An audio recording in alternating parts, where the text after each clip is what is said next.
Önüne bir alternatif takıyoruz, arka bagaja koyuyorsun.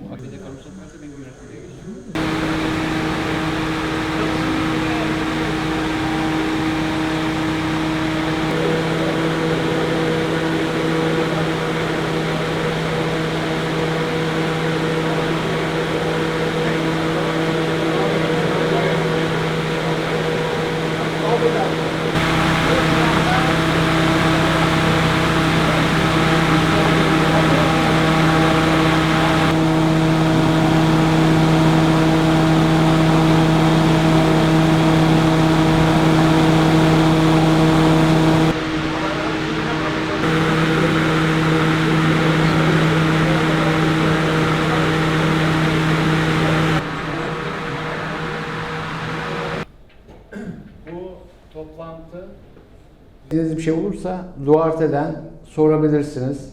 Hepinize tekrar hoş geldiniz diyorum. Sağ olun diyorum. Good afternoon. Please let me introduce myself, since it was a very long way to arrive here today. I was born in Brazil. My name is Jorge Duarte, where I did studies electrical engineering up to the master level, work with the power systems, big machines, generators and so on, distribution of electricity. Then I moved, after the master, I moved from Brazil to France to do my doctoral research in small machines, digital control in small machines. It was the beginning time of these things. After this, after my doctoral in France, I moved to the Netherlands, where I've been working at the University in Eindhoven for 35 years, and I just got the privileged age of being retired just a few months ago. Nice freedom. Okay, and today I'm here as a messenger of good news. Very good news. I think slowly you're going to realize how important is this show, let's put it like that, this demonstration.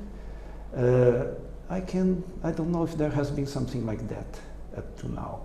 An inventor put in public all his ideas. And I'm going to talk then about an engine for unfolding energy from space. As invented by Mr. Muammer B. Well, engine, energy, and space. The engine is very simple, it will be there. The idea is to put one working here, and at the end of these 3 days, it's going to be open to the public. That is a fact. No? You cannot deny it, it will be there. Energy is very simple, I can measure it very well. But space, this is an opinion, that's a model. I'm going to use the famous scientific method in this talk, or the empirical methods, where we learn from facts, from experiments. They're very important. All the models are based on this. And the first thought, this is nullius in verba, is when you go to London to the Royal Society, you see on the door there when you enter. Don't take it the word of others. Facts are important. Yeah? Not what I'm saying, but pay attention in the experiment, in the facts. Good. That is not a new idea to have a machine taking energy from the medium, as described by the great Tesla already in the beginning of the 20th century. Something, a prime mover, like a living being, taking energy from the ambient. This is the only good way to take energy. And there is something going on. In 1973 already, also the great scientific writer, Sir Arthur Clarke, was saying, in 73, when the price of oil starts to become very expensive, they say, okay, it's finished the era of cheap power. And unfortunately, the era of free energy is 50 years ahead. He forecasted. And in 2000, Arthur Clarke was already saying, yeah, now that getting oil even more expensive, it's time to come. I hope so. Today, this was 73, next year is 2023, just 50 years, we are just in time to fulfill this prophecy. Even more because energy now is not only expensive, but it's a weapon. It's becoming time. I think it's the moment. He was right. That's my talk. I'll take the time, if you don't mind, to put this slowly, without a high tempo, because we have the afternoon, sorry for that. But at first I start with the invention at work, my experience with this invention at work. Then I give you a model of the energy source based on this experience, why I went to this way. And then I'll make a model of the invention. How is it possible to use this energy source? Very provocative. But let's put, I'll repeat here, Feynman. Experiments are the scientific truth. Events that happen every day, and you cannot repeat them, we normally call them miracles. When you start repeating the experiments, especially by independent people, they become facts. They become what we call experiments in the sense that can be reproduced. And that is the basis of the scientific method. You learn from them. We call them now the scientific. I prefer, sometimes I do not like so much to say scientific method, it's too arrogant. I like the empirical method, is another name. You learn from the facts. One experiment gives the base to make a model, and then with the model you make a forecasting, you try to measure it. If this forecasting going well, you improve the model by the experiments you are doing, and so on and so on. But it's never finished, the model. Don't forget it. It's always, if there is an experiment a little bit different from what you expect from the model, you have to change the model, not the experiment. And it's nice because the machines of Yildiz, they say, they are made of permanent magnets, aluminum, plastic. That is it. He's going to show the fact by opening this machine. You cannot deny it. Thus, then I have to look for a model to explain it. An inventor has never the obligation to explain his invention. He has the obligation to show it working. We, the other ones trained, has the obligation to try to explain it, to give a direction for further research. But don't ask the inventor how he invented. Don't ask Mozart how they compose the music. He just make music. Yeah, it's the way. It's a talent. Yeah? Now that is my first contact in 2005 here in Izmir. When I came, why I came is another story. Otherwise, I'll be up to tomorrow talking here. But I want to say some words about this because Bullendag was there also, was talk by coincidence. He came especially to finalize the cycle. I just make a joke with this date before going to start my measurements. I say, no, goodness, I see so many box wires whatsoever. But say me now, today, if you have inside this box a hidden battery of air compressed air, springs, whatsoever, because I'm going to start my measurements. I brought these measurement instruments you see on the table, I brought with me in the luggage to do it. And then after measuring, if it goes well, we are going to proceed. And we go, you have to repeat them one day, not today, you do not need today to open it, but one day you have to open your boxes. And if you have there inside something hidden, like the batteries and so on, two things are going to happen the day you open it. I'll be there, I hope so. Two things. I'll have a very funny, nice weekend in Izmir, and you go to jail. Just say it now. No, it's magnet, and so on and so on and so on. Indeed, a certain moment, by making the measurement, make my calculations in between, I noticed something. Wow, I cannot. He started the experiment from taking a small from a battery, very fast, less than 3 seconds. And after half an hour, I think, my goodness, he never, because he was giving 30 watts all the time. Let's try, let's think, let's make a model, let's accept the word first of the inventor. What could be inside that's not a battery, a compressed air? And then there was a strange moment. Then I put a question to Muammer. Oh wow, because it's not from this battery, according to the measurement. I asked him then, do you have a pyramid inside? The talks, they don't want to look at me, they want to translate this way. Yes, ask him. But they ask why. I say, okay, why the pyramid? Because this is a very old human dream that you can interfere in the flow of energy by geometric structures. That is very old, 1,000 years old. The pyramids are there, the Egyptians think, if you have a body there, a dead body there, it would take longer for putrefaction if it's outside. There are people experiment with fruits at home, bananas on the pyramids. No? They think that geometry interfere in the flow. Well, in this room, if a Chinese person would be here, they say, the door is not the good place, the window is not the the feng shui, the position of the structures interfere in the well-being. No?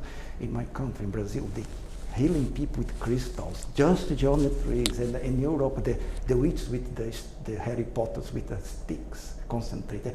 This is a dream, Muammer. Do you have or not a pyramid? He looked at me and he got out of the room and come back with drawings and open it. And I saw indeed a cone. That's a rotating pyramid with magnet. But that was not the most important. The important that I see on all the structures, that is, we call the homopolar machines. That is the second part of an experiment of Faraday in 1832. The first part is a pillar of civilization, the invention of the electric machine. The second part, I don't want to too much in the detail, is not well explained up to today. It is the combination of the machine with the field created by the magnet. And then I say, my goodness, an inventor, an ex-police officer, showing me homopolar machines, responding me on a question who never could expect from me. There is something there, clearly. I say, don't show me inside, show to the one that's going to invest it. Now, for me, it's not necessary anymore. I know you have something very special in 2005. And I say to him also, to be complete, I'm not astonished with the invention. I'm very astonished who invented you. That is nice. Good. Then I keep going with the presentations like this of today. That was the second one in Germany in October. Again, you can see the light there. I try to explain to the 200 people there, my goodness. And then we are looking for someone who wants to do tests, to have the possibility to ask a patent for this. He could pay all the hours of test, if they want, in the institute. They pay everything, the hour, people to work on it. They should not open. They can test what they want, but not open it, because otherwise you have no patent. But he has a condition. I need a report with your signature and a stamp from the institute. Yeah, and that started my problems, because there was an in always the young engineers, they want to do this, and they promise to try to arrange in a famous institute in Germany. And then a few weeks later, he come to my office in the evening in Eindhoven, and they said, Jorge, we cannot do that was the idea, to make the test. I cannot do the test anymore there in this institute. And they show me the fax from the director.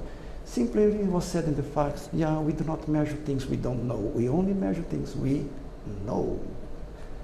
Now, and it goes. This machine was 1.0. This one is the 2.0, because I said, Muammer, please, with so many box wires, every time people look, it's a battery inside, it's evident. Can you not make one without the wires in the box? Oh yeah, then was to point to this machine. He can start, but he cannot stop. If it works.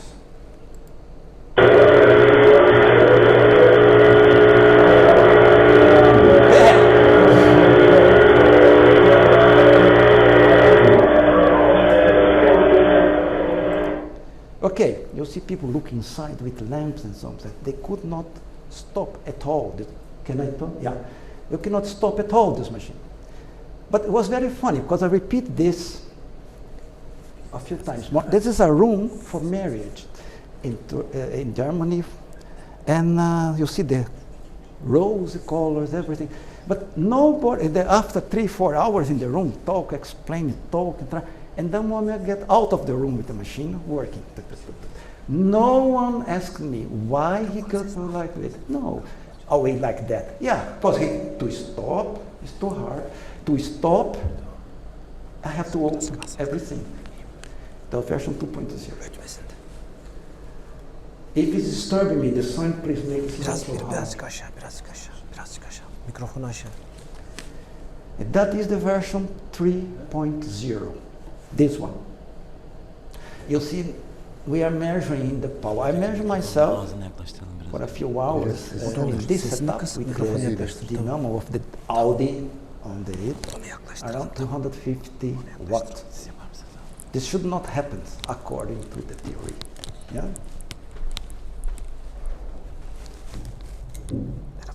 Thank you. That is the version 3.0. And this one was 2008. Thank you. I could have, okay, it's going well for you? Because you have to get used to my pronunciation. Sorry? I have to take louder. My goodness, I'm the one using earheads.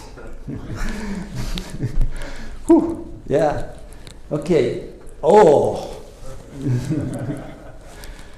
Anyway, 250 watts.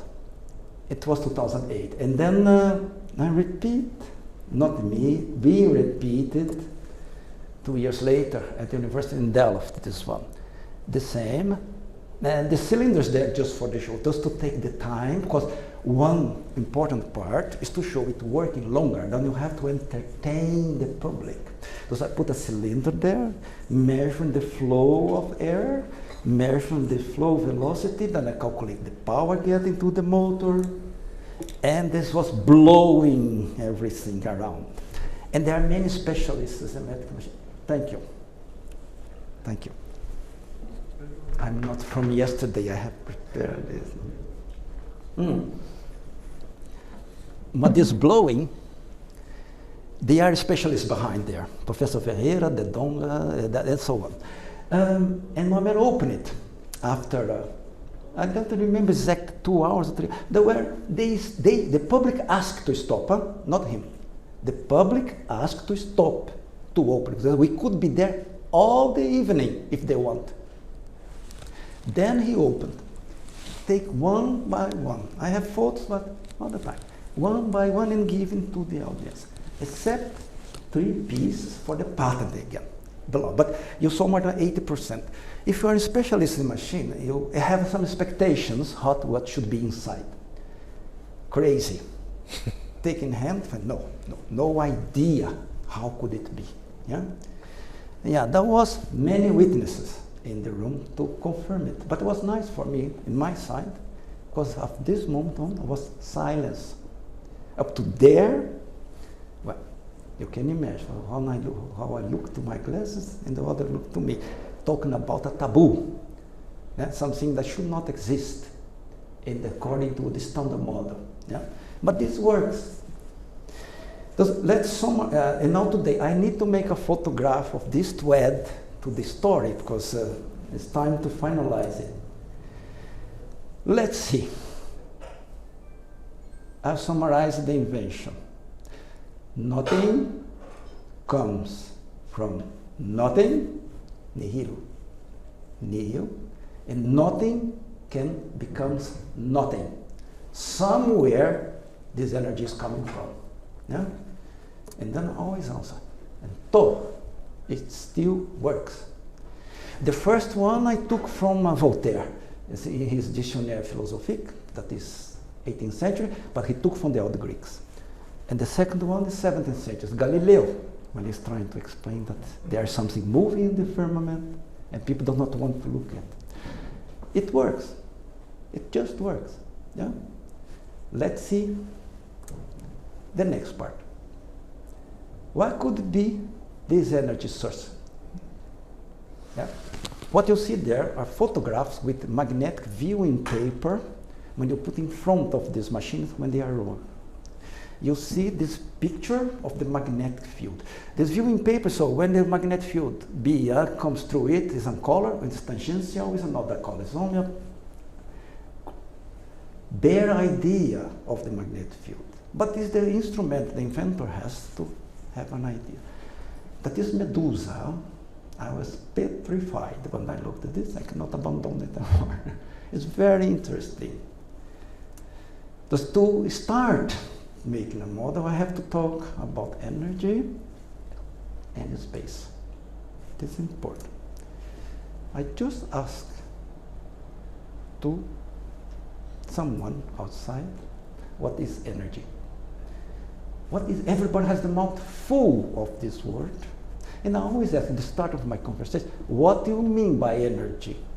Because when you put an adjective, for example, kinetic energy, you have mechanical energy, chemical energy, but kinetic energy is a car with a mass of speed square, with the mass multiplied, divided by 2 kilowatt hours or joule. That is very concrete. But then you have a problem. It has to come from somewhere, and when the car stops, it goes to somewhere, that energy. It never disappears anymore. Yeah? Because energy with an adjective is very concrete.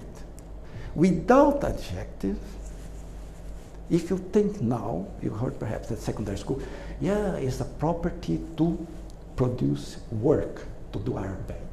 But then I say, no. Work is a 19th century word for energy.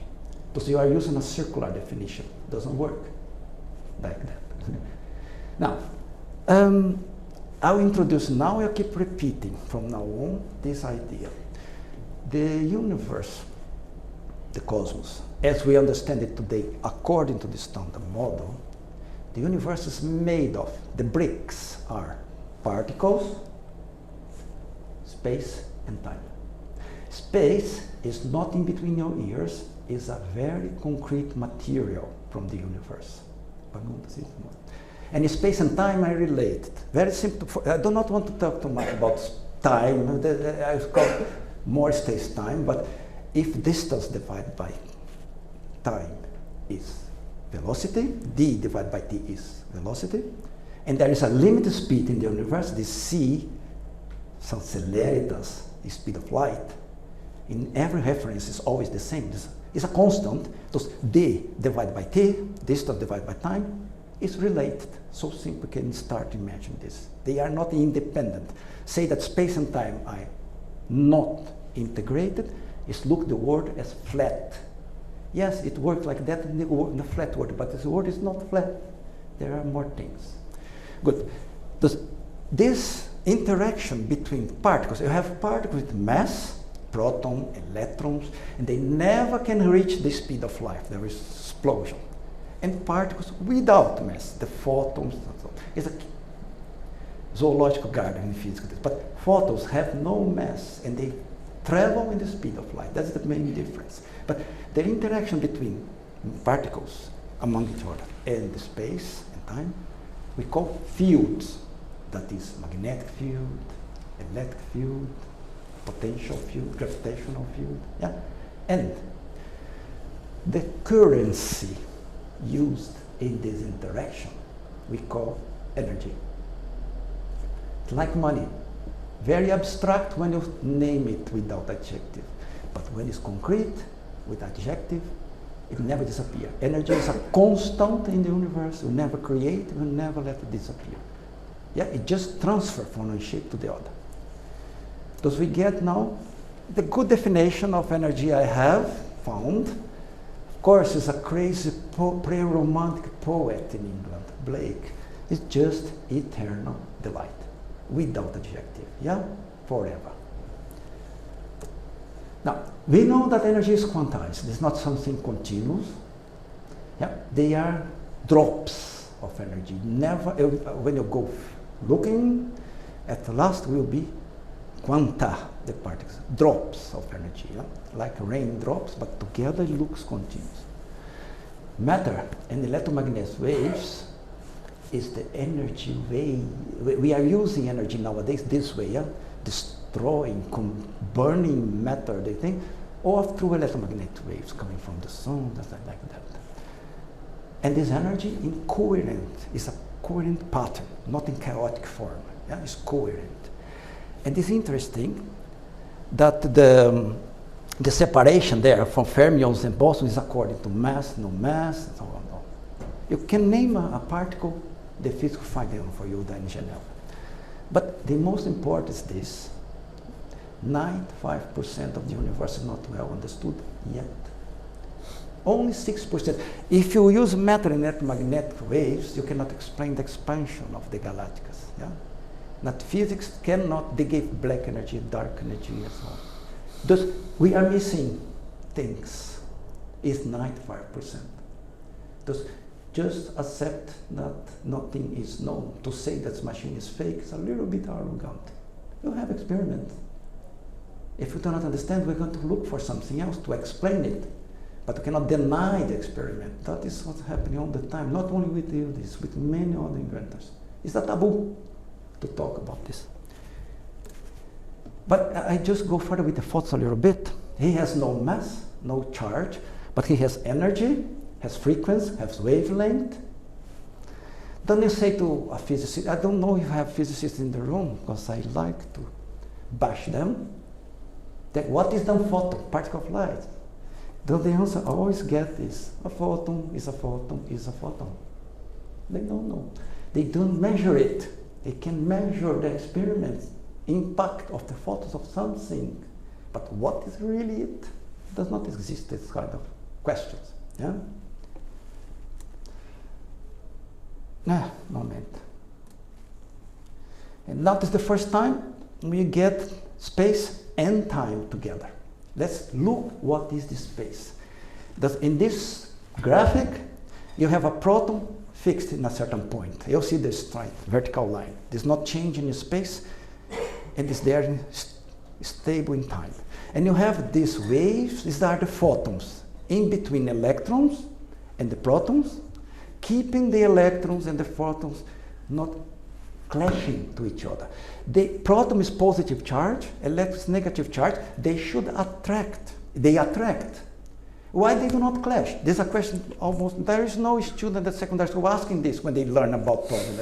Why we are here? We are made of protons and electrons. Why we do not clash? The ocean is full of photons, the space. And when the electron goes, I always say, the farm in the center of the United States is a good, the farm in this dimension and the electrons in this proportion are on the borders. That is the more or less, if the proton will be so big as the farm, the electron will be somewhere there. Indeed, he jumped. When he got photons, he's trying to dance outside the borders in more energy. He loses energy, he gets inside again. And they jump in the swimming pool. The Black Sea of Andira. He goes to the proton, but then he fetches photons from the space and they put it back. They cannot reach them anymore. It's a lot of energy. We are here because of this space. That is it. That is just mainstream. And they interfere with each other. The photons and the particles around each other. And there is something strange there. A small circle, see, with it.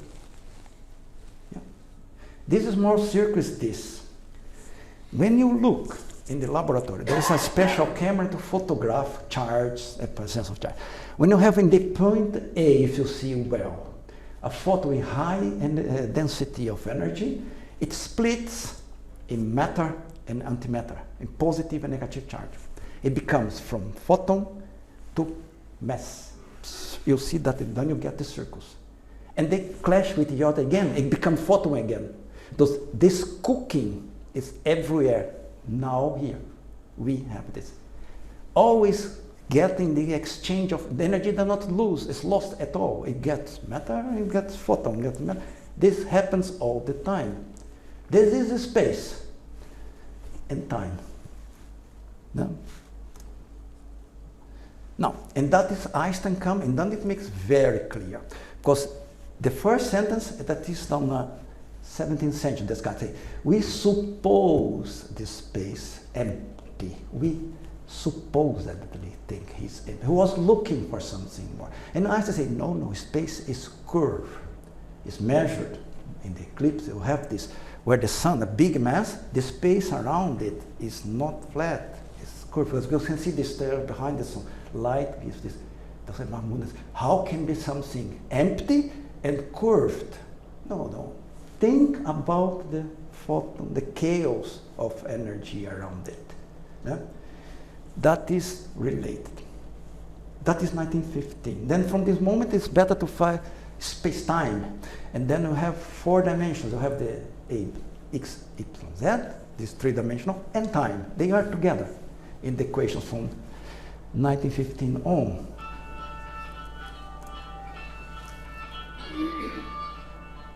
Now, let's find out. I take a long time. That goes faster now.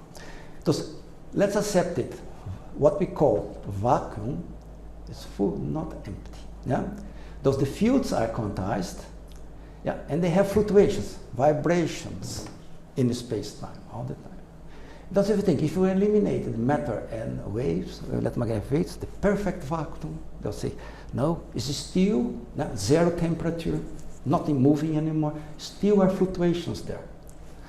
And then, implicitly, the space has the same properties as the particles. They have spin, have energy, and so on and so on. The only point is it's extremely chaotic. It's so strong, so chaotic that looks nothing. You think it's supposedly empty. You think it's nothing. No, it's a lot. It's just nothing becomes nothing. There's a lot of energy in the vacuum of the space. How you want to name it? In the 19th century, they call about ether. And ether get another name that is just come back from 1915 on, when you have curved. Now, that was the source of energy. Everywhere whatsoever this machine works, below the ground, in the sky, everywhere. You have space, time. Doesn't have energy, just chaotic. Yeah, by the way, there's always the ancestors had a feeling for these things. You never, it was dark, came light. Chaos came coherence. Leviathan, the monster, the chaos, and make life. All the cultures are talking this. In another words, of course. Yeah? But now the conversion, that's important. At this, I don't like beautiful pictures because it killed the imagine of my students anyway. If I put now a beautiful picture here to explain my idea, it's killed. You have no space to think. But I'm proposing to imagine in this room a bar of iron here, yeah, on the ceiling, and I have a bar of permanent magnet in my hand with springs, springs with force. And then I put the magnet direct on the bar, the iron, it attracts, but the spring will keep them attracted. This is floating here, kept by the spring. You see this is in the air, like that. Forces on the magnet to the iron bar, and then is my question: how long this bar will be there? How long the magnets will be in your refrigerator? How it works? Is this an energetic process? Is energy involved here? Because if, yes, you see the confrontation. How can I keep the magnet feeling from here, a piece of iron on the corner of this room? What is going from here to there? We have to understand it to understand these machines. Now, let's put a model of the magnet. Internally in the permanent magnet, to the left you see a bar. It's a grid, yeah, with the protons, the positive charge, and around it, electrons dancing. Dancing circulation. You have magnetic momentum everywhere. This dancing is very special, only magnets, for one big reason. They are synchronized. They do not clash to each other. The electrons do not share the same at the same time. They dance. They take the chaotic photons from space. When they dance, they abandon them in a pattern because of this disposition. I create the magnetic field around the bar in the space with a circular pattern. We can feel it and measure it. And it goes to the corner, to the end of the thing. And the other one, electrons in the iron feel this pattern and start dancing the same way. The soft iron obeys it. There is interaction, forces brought from here, the magnet, to there, through space. This is not empty. Yeah? There is physical things there. If you set on average, is zero. The energy exchange. What you take from the chaos, you make the pattern, and far away it gets again chaotic, less and less. Thus it flows from chaos to coherence and gets back to the big ocean. Yeah? That is at a magnet. It's very special. It's the only element in nature, in this room temperature. It's like circulation of a current without resistance. And copper is not like that. Aluminum is not like that. They have interactions. Okay, that is the basis. Magnets are in a state to create a coherent pattern of energy from the chaotic energy in space time. It's so simple. Anyway, that is mainstream, this. That's a way of looking to these things. Yeah, now how can now the machines with a geometric structure put it to work? That's just for the show. That is not, when you work with electricity, it's really life dangerous. Huh? In my laboratories, you have to walk around with your hands in the pockets. If you touch things, you are dead. But we know how to handle it. Electricity you do not see, you do not feel like that, but is strong, is very heavy. Yeah? Because this helps to have an idea. I just have this take from internet, just to have an idea. You interfere. That's with current around to change a little bit the pattern. Now, let's accept that the magnets they do something with space. That was a man. That's not the important part. I took this Dutch thing saying so. The scientist saying to that, very impressive, my friend. But does it work in theory? Can you imagine? It works. Does it work in theory? That is the most difficult part of the game. And I'm not, I say to them, I'm not a missionary. I am a messenger. I never try to convince. These acquisitions. Now, to put my model now, I have to use a few thoughts from the past. Fourier was a general of Napoleon, but is known nowadays not as being general, he's a mathematician with his techniques. And he's just saying it's very important. Natural philosophy from him was a subject those days, now they call physics. But by observation, the causes are not known, but by observation we can discover laws, things to help design. Yeah? We're going to use this. Yeah? By observation of how is this built, how it works, I can have directions for designers. No. The second one, a very important one, if in this room, that is from Galileo again, no? The opinion, of the authority of 1,000 experts is nothing in face of the scientific method. You have the right to have your opinion. Just do it, especially young people, do it. Propose a model. The experiment confirm it, and then propose the next one. Don't take the word of the others. Nullius in verba. The authority is the fact. not the opinion. We are doing the empirical method, some successful method for more than 400 years. Yeah? Don't forget, the empirical method never gives us the moral direction. Huh? It's only direction to improve things. The moral direction comes from another place, not from science. It's very important to separate the two ideas. Huh? Okay. And finally, I'm an engineer. All models are really wrong, but a few ones are very handy. That's the case. You can use them to build bridges, to make machines. Just taking the freedom given by these three thoughts, I have a proposition. Then I say, okay, let's start looking these machines work. Let's look in the standard electrodynamics. That is, Griffiths is perhaps the best book, considered the best book in classical electromagnetism and electrodynamics. It's considered. Then he's saying, this is a beautiful, complete, and successful theory, an example for others. And then you say this to young students.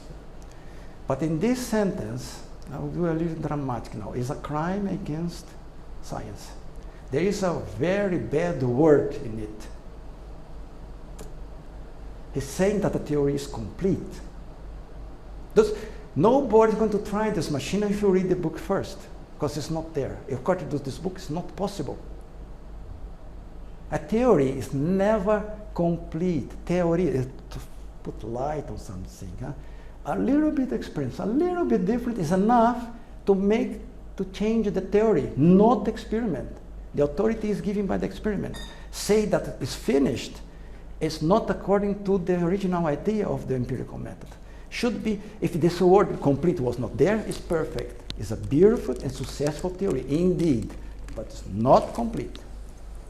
Simply because the word of electromagnetism, according in the electrodynamics, is a flat. It's a just flat word, not even curved. Now, in the book's note, then I'm looking around, the standard model say, cannot explain it. Then I look at another theory. This one is from Einstein, Cartan, and Evans, is a new one, not so old. The writer, Mr. Evans, unfortunately, is just deceased in 2019. But he left behind the theory. There are others. This is not fully accepted yet. There is a fight between the standard model and these things. But it makes the idea is that Cartan was a mathematician and a French one. In the 20s, he wrote, after Einstein proposed the general relativity, curved theory, Cartan proposed, no, let's accept that space is not only curved. If you accept, suppose every point in space, let's put a tangent at every point here. Huh? If it's not only curved, but having torsion, you can combine electromagnetism and gravitation. It's possible, but it's a heavy mathematics thing to go further. Yeah, indeed, then I follow the rules. I put this together. I took the time to read this here, and I wrote a paper, a recent paper, this there, trying to analyze other patents, not from Yildiz. First has to finalize this, from the past. And you see that I can apply in this paper the ECA theory to show the entering, where the gate of energy is coming from space-time, naturally, according to this theory. Okay.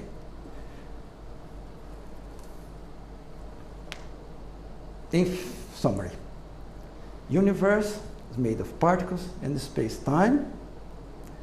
Vacuum is not nothing. Yeah? And it seems we have geometric structures with permanent magnet being able to get an energy flow from space-time and put to work in these inventions. I'm not trying to say that matter is becoming energy, that is atomic nuclear reactions. No, they are still alive. There was no nuclear reaction in the 20 years in the room at the home at the Muammer.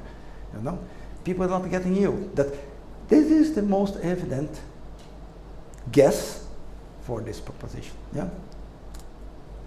Then I get back to the beginning of the presentation. The three words are back there: engine, energy, and space.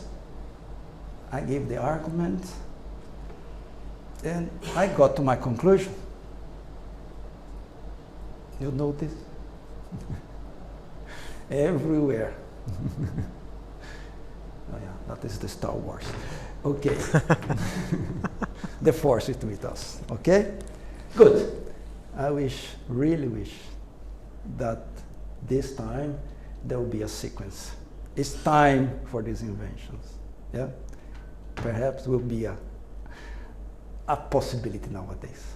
20 years ago it was impossible. Now it's time. I really think. Okay.